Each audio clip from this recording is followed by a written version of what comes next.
performance, Statesmanship, Salons, and Soirees, the exploration of a lasting peace at the Congress of Vienna.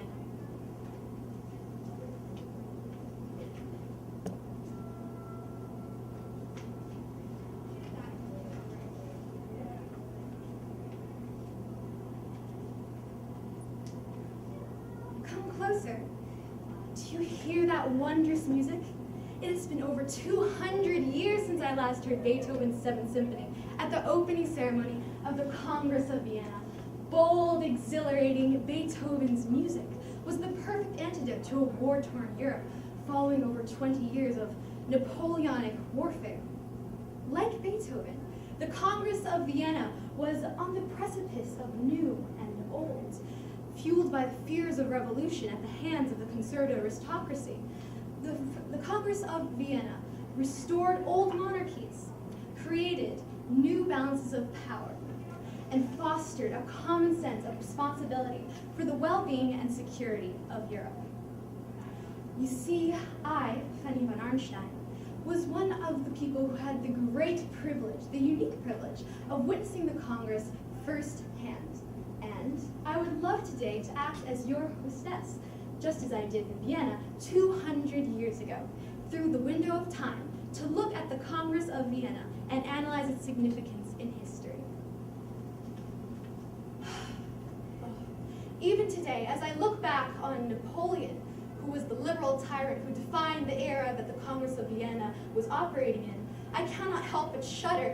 That horrible man, that liberal tyrant, who wished to, with all of his military ambitions, cast all of Europe into oblivion. All of Europe was afraid of him, for he was jeopardizing the very fabric of European government by attacking the conservative regimes that ensured stability and balance among European states. All of Europe, myself included, was gripped by a horrible sense of apocalypse and fear. The great powers, Great Britain, Prussia, Austria, and Russia, realized that Napoleon's ambitions had to be ended if Europe was to survive. Over the course of several years, many began to think that Napoleon was undefeatable. However, I always believed that he was no statesman, but a commercial, horrible man who wanted to just use Europe as a means to an end, to loot Europe and act as a criminal more than anything else. As a result, this came to happen on October 19, 1813, at the Battle of Nations. The Allied powers defeated Napoleon. He was sent to Elba, and Europe's deliverance was at hand. After all of this, it seemed like finally Europe could heal its wounds from long years of war. With France taken care of with the Treaty of Paris, now the real work could begin. You see, peace is not a simple thing. Beginning with France, many people wanted to drastically penalize the nation. When the Congress's decision to not drastically penalize France became available to the public, an English newspaper exclaimed, "No murders, no torture, no conflagration. How on earth will the people of Europe bear it?" As a result, the Congress's precursor, the Treaty of Paris, was a peace only in its name. By his own admission, the leading diplomat at the Congress of Vienna, Metternich, said, "At this point, Europe is in a state of limbo. The Congress diplomacy that was available before is no longer functional, but the Congress diplomacy we need is not yet apparent." As a result, it rapidly became clear to the great powers that it was incredibly important that they embark on a course of exploration to find a new means to bring stability to Europe in order to ensure a lasting peace.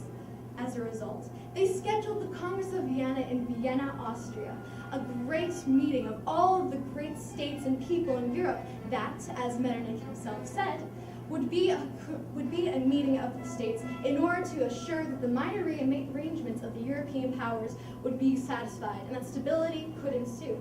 But he thought that it would take place in only 3 weeks. Oh, how false that was. So from September 1814 to June 1815, the Congress of Vienna attracted kings and diplomats, ladies and free thinkers, all of whom converged upon Vienna and raised its population by more than 1/3. Attracting all of Europe, the Congress of Vienna spared no expense in throwing lavish balls, sleigh rides, all the things imaginable that had been part of the mainstays of life before Napoleon and had been put on pause by his horrific campaigns. As a result, Europe's became concentrated in Vienna, which became the site of Europe's greatest salvation and its greatest spectacle. As put by a writer of the Austrian Observer newspaper, hearts leapt at the prospect of going to Vienna, where the people who were securing Europe's peace, the men who would secure Europe's future, were laying down their arms and coming to discuss how best to reconstruct Europe and ensure the stability and success of future nations. Of course, you may be questioning, after hearing all of the great, crazy, party-hard attitudes that the people had at Congress of Vienna, how did anything get done? That, I must admit, is a little bit due to me. At my salon in Vienna, where I led people to discuss about the future of Europe, many different things were encountered and exchanged. Many different liberal ideas addressing how we should go about peace when times had before failed us became normal topics of conversation, not only limited to negotiators, but also commonplace among free thinkers, among artists, among revolutionaries who were reconsidering the paths that they had chosen beforehand.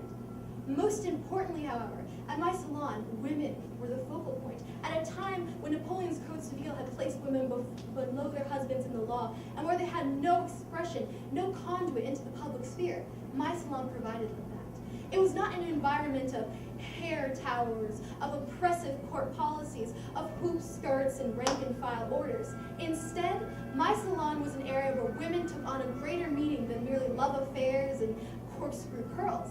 Instead, women were allowed to actively participate in the Congress of Vienna by discussing with negotiators and allowing themselves to indirectly impact the course of events. As said by Talleyrand, a French diplomat at the Congress of Vienna, wise and brilliant women are among the most significant features that you will see at the Congress of Vienna, for their advice and their critiques are the most sound way of ensuring lasting peace. The Congress of Vienna was such a brilliant spectacle to behold. Everyone must converge upon there, for it was the place to be. Women were encountering new political opportunities. Middle classes were encountering aristocrats. There was a meshing between the social classes that had never before been seen on Europe's face of history. But the most important and impactful encounters that occurred were all ideological.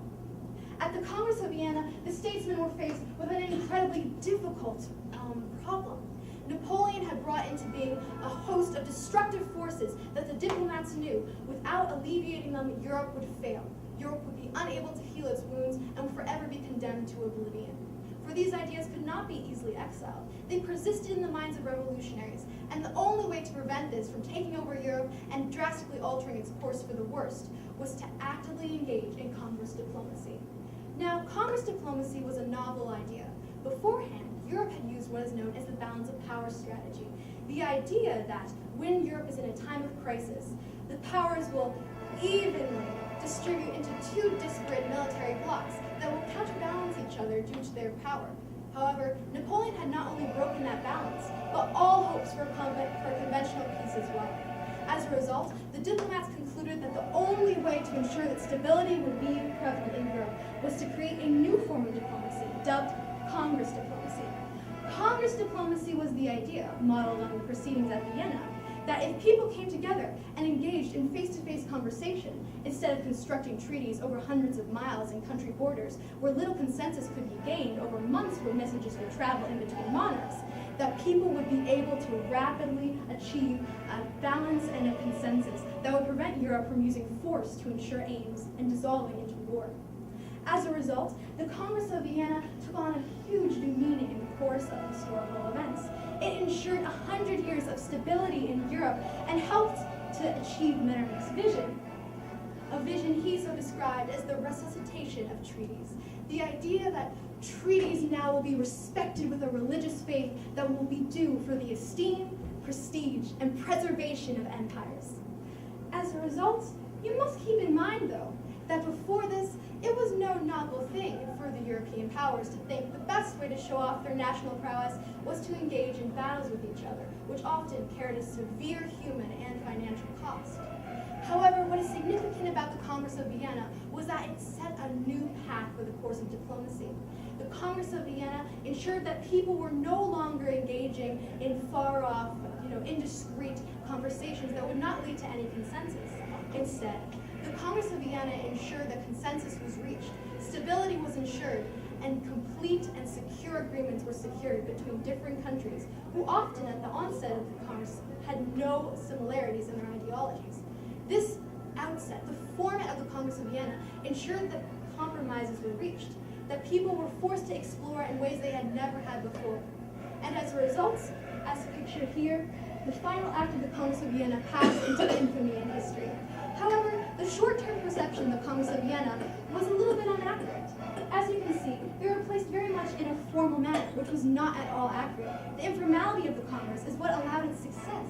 However, in the long term, the value of the undercurrents of Congress diplomacy that are present in our current day lives, such as the UN, the EU, and NATO, are what ensures that their legacy lives on, that people meet and gain consensus instead of blindly just going off and committing war against one another and gravely impacting the course of future events for the worse. As a result, their message is one that we should most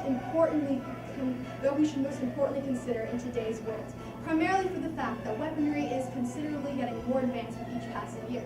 The prospect of war is not an idle one. The prospect of peace, however, is a serious one. War is for the weak. War is easy. You lose patience and everything can go and everyone can just battle it out. However, peace takes consensus. Peace takes labor, it takes time, and it takes effort. And the legacy of the Congress of Vienna ensured that such a legacy was continued into modern day. Today, the Congress of Vienna not only allowed unified modern Europe as we see it to thrive, it saved it from the precipice of disaster that seemed to be looming on the horizon. It secured a happy and beneficial and prosperous lifestyle for millions of Europeans in all kinds of different stages of the class and socioeconomic structure of Europe. As a result, going back to Beethoven to conclude this presentation and this course through history, Beethoven's beautiful orchestra, Europa steht, Europe still stands, beautifully summarizes the point of the Congress of Vienna. However, he does it a little bit of an injustice, for Europe not only stands, but it thrives, prospers, and continues to impart important contributions to the diplomatic history and trends of the world. Thank you.